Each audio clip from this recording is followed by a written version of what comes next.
Hey guys, welcome back. Thanks for joining me. So this week kind of piggybacks on the last video topic where we talked about how to stay focused. This week I wanted to talk a little bit about what to do when you're going along feeling super focused on your goals and then suddenly something happens to completely impede your progress. You get busy at work or life just gets crazy and you let your goals slide. So whether it's getting off track with healthy eating habits, an exercise routine, your spiritual practice, or some other goal, we all fall off the wagon from time to time. This happened to me just last week. I got caught up in my busy schedule at work and some other life stuff, and I completely let my business and blogging goals fall by the wayside. So what do we tend to do when that happens?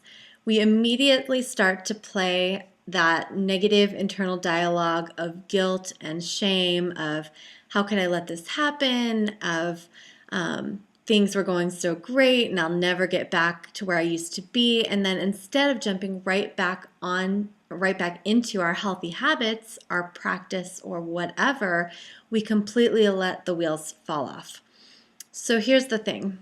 We're all human beings and none of us is perfect. And life is just a series of trial and error, of trying one thing and one approach and going, well, that didn't really work. Let me see if I can try it a different way. However, most of us, myself included, tend to be really hard on ourselves when we don't get things right on the first or second or sometimes even third try, and we have a really difficult time letting ourselves off the hook. The problem is, when we dwell in that negative energy of beating ourselves up over and over for our perceived mistake, what we're actually doing is perpetuating the same cycle over and over and preventing ourselves from moving forward entirely. On the other hand, when we are able to see all things as simply lessons, then we are able to release ourselves from this cycle. So, when you get sidetracked from your goals, which happens to all of us, rather than getting caught up in all of that negativity, what can you do instead? And the answer is simply forgive and move on. So, what do I mean by forgive?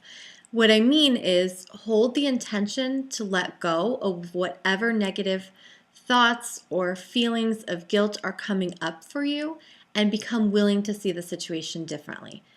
Now, you don't have to know how this is going to occur or figure it out. Your willingness and your intention are all that you need, and the rest just kind of falls into place. What you'll start to notice is as you set the intention to forgive and to become willing to step outside of the cycle, you'll become more easily able to witness your ego's thoughts, and you'll start to challenge them. As you do this more and more frequently, then you'll eventually welcome in a whole new perspective. When we are no longer consumed with the past or preoccupied with the future, then we are able to allow ourselves to simply just be. And that is a really great feeling. So, I want to hear from you. Have you fallen off track in a specific goal or a specific area of your life? And are you willing to let it go so that you can free yourself from the past? Leave me a comment in the comment section below. As always, I love hearing from you guys. I'll see you next time. Bye.